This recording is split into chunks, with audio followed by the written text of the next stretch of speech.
Friends అందరికీ నమస్తే. Welcome to our channel. చాలామందికి మన తెలుగు రాష్ట్రాల నుండి మహాకుంభం మేళ జరిగే ప్రయాగ్రాజు ఇది ఉత్తరప్రదేశ్లో ఉంటుంది. అక్కడికి వెళ్ళాలన్నది చాలామంది కోరిక.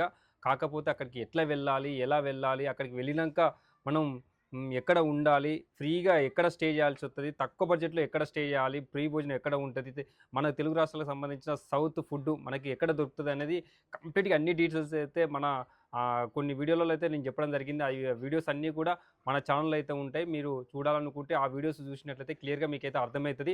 ఇక మెయిన్గా ఈ వీడియోలో వచ్చేసి మన తెలుగు రాష్ట్రాల నుండి డైరెక్ట్గా ప్రయాగ్రాజ్కి వెళ్ళడానికి ట్రైన్స్ అయితే చాలా ఉన్నాయి. కాకపోతే టికెట్స్ అనేది చాలామందికి అయితే దొరకట్లేవు. తాత్కాల్ మాత్రమే కొన్ని సందర్భాల్లో దొరుకుతున్నాయి, కొన్ని సందర్భాల్లో అయితే దొరకట్లేవు. ఇక ఏసీ కానీ, స్లీపర్ కానీ, జనరల్ కానీ అయితే అసలు ఏ టికెట్ కూడా దొరకట్లేదు. మరి అక్కడికి వెళ్ళాలంటే ఎట్లా? సో నేనైతే ఒక మంచి వే అయితే చెప్తాను. ఈ వేలో కనుక మీరు వెళ్ళినట్లయితే 100% అయితే టికెట్స్ దొరుకుతాయి. మీరు కొంచెం పైసలు ఖర్చు అయినా కూడా మీరైతే ప్రయాగ్రాజ్కి అయితే చేరుకోవచ్చు. చాలా ఈజీగా ఉంటుంది, రిస్క్ అయితే ఉండదు.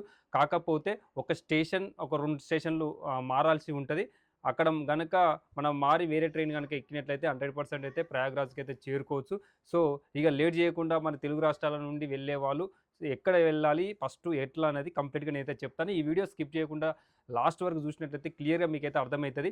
చాలామంది కూడా టికెట్స్ దొరకట్లేవు అనేది డ్రాప్ అయిన వాళ్ళు చాలామంది ఉన్నారు. ఈ వీడియో చూసిన తర్వాత మళ్ళీ ప్రయాగ్రాజ్కి వెళ్ళాలనే ఒక ఐడియా అయితే వస్తుంది. తప్పకుండా 100% అయితే జెన్యున్గా మీకైతే ఇన్ఫర్మేషన్ ఇస్తున్నాను. 100% అయితే వర్క్ అవుతుంది, ఎలాంటి ఇబ్బంది అయితే ఉండదు. ఇక ప్రజెంటు మన తెలుగు రాష్ట్రాల నుండి ట్రైన్లో వెళ్ళాలనుకుంటే నాగ్పూర్ వరకు వెళ్ళండి. సో నాగ్పూర్ వరకు వెళ్ళిన తర్వాత నాగ్పూర్ నుంచి జబల్పూర్ కానీ, ఇటార్సీ కానీ అక్కడి వరకు అయితే చాలా నెంబర్ ఆఫ్ ట్రైన్స్ అయితే ఉంటాయి. మనం ఆ రూట్లో నుంచి డైరెక్టు మళ్ళీ ప్రయాగ్రాజ్కి అయితే వెళ్ళొచ్చు. అంటే ఓవరాల్గా 3 ట్రైన్స్ అయితే మారాల్సి ఉంటుంది. సో నాగ్పూర్ వరకు వెళ్ళినట్లయితే మనకు ట్రైన్స్ డైరెక్ట్ ఉంటాయి. మళ్ళీ నేను మధ్యలో చెప్పిన స్టేషన్లో జబల్పూర్ కావచ్చు, ఇటార్సీ కావచ్చు.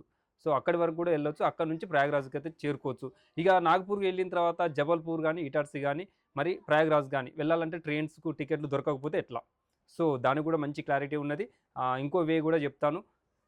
నాగ్పూర్కి వెళ్ళిన తర్వాత మీరు ప్రయాగ్రాజ్ చేరుకోవడానికి ట్రైన్స్ మరి టికెట్స్ దొరకకపోతే మరి ప్రైవేట్ బస్సులు ఉంటాయి, చాలా ఉంటాయి. సూపర్ లగ్జరీ, డీలక్స్లు అన్నీ ఉంటాయి. మరి బస్సులో నాగ్పూర్ నుంచి అయితే 13 అవర్స్ జర్నీ అయితే చేయాల్సి ఉంటుంది.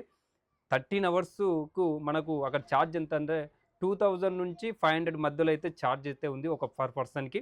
మరి అది కూడా స్లీపర్ క్లాస్ ఏసీలో జర్నీ చేయొచ్చు. కాబట్టి మనం ట్రైన్లో second AC, first AC book చేసుకుంటే దాదాపు ఒక 3-4 వేలు అవుతుంది కదా. సో అంతే కాస్ట్లో, అంతకంటే తక్కువ కాస్ట్లో కూడా మనం బస్సులో అయితే ప్రయాగ్రాజ్ వరకు అయితే చేరుకోవచ్చు. అది కూడా నాగ్పూర్ నుండి నెంబర్ ఆఫ్ ట్రావెల్స్ అయితే ఉంటాయి. మరి ఆన్లైన్లో కూడా బుక్ చేసుకోవచ్చు. ఆన్లైన్లో బుక్ చేసుకోవాలనుకుంటే నేనైతే కన్ఫర్మ్ టికెట్ నుంచి అయితే బుక్ చేసుకున్నాను. కన్ఫర్మ్ టికెట్ నుంచి అయితే బుక్ చేసుకోండి. అందులో మనకు ఏ ట్రావెల్స్ సర్వీస్ ఎక్కువ ఉన్నది, సో ప్రైజెస్ కూడా డ్రాప్లో ఉంటాయి. తక్కువ బడ్జెట్లో ఏ ట్రాన్స్పోర్ట్ వాళ్ళు మనకు అవకాశం ఉంది అనేది సెర్చ్ చేసుకున్న తర్వాత తక్కువ బడ్జెట్లో మీరు ఒక ప్రైవేట్ సంబంధించిన ట్రావెల్స్ని బుక్ చేసుకొని ఆన్లైన్లో టికెట్ బుక్ చేసుకొని మీరైతే ట్రావెల్ చేయండి. మనకి ఎలాంటి ఇబ్బంది ఉండదు. ఈ వేలో, బస్ వేలో, నాగ్పూర్ నుండి బస్ వేలో కనుక వెళ్ళినట్లయితే 100% అయితే ప్రయాగ్రాజ్ వరకు అయితే చేరుకోవచ్చు. మీరు మహాకుంభమేళను అయితే చూడొచ్చు. అంత బాగుంటుంది. జర్నీకి ఎలాంటి ఇబ్బంది ఉండదు. ట్రైన్ రూట్ మనకు మిస్ అయితే మాత్రం నేను చెప్పిన బస్ రూట్లో అయితే వెళ్ళండి, చాలా బాగుంటుంది. ప్రయాగ్రాజ్లో దిగినాక ఎక్కడ స్టే చేయాలి ఏందనేది కంప్లీట్ డీటెయిల్స్ అయితే మన వీడియోలో అయితే యూట్యూబ్లో అప్లోడ్లో అయితే చేయడం జరిగింది. నా వీడియోలు చూడండి, నా ఛానల్లోనే ఉంటాయి. అవి కూడా చూసినట్లయితే మీరు ఎక్కడ ఉండాలి ఏందనేది కంప్లీట్ డీటెయిల్స్ అయితే అందులో ఉంటుంది. ఈ వీడియో వచ్చేసి కంప్లీట్గా జర్నీ ఎట్లా చేయాలి, ఎక్కడికి వెళ్ళాలి, అక్కడ నుంచి ప్రయాగ్రాజ్కి ఎట్లా చేరుకోవాలనేది కంప్లీట్గా మీకు అయితే చెప్పడం జరిగింది. సో ఎలా అనిపించిందో కామెంట్ బాక్స్లో కామెంట్ అయితే తెలియండి. ఒకవేళ డౌట్స్ ఉంటే మాత్రం కామెంట్ బాక్స్లో కామెంట్ చేసినట్టయితే తప్పకుండా నేనైతే రిప్లై ఇస్తాను. ఇక ప్రయాగ్రాజ్ చేరుకున్న వాళ్ళు ఖచ్చితంగా వారణాసిని చూడండి, అయోధ్యని చూడండి.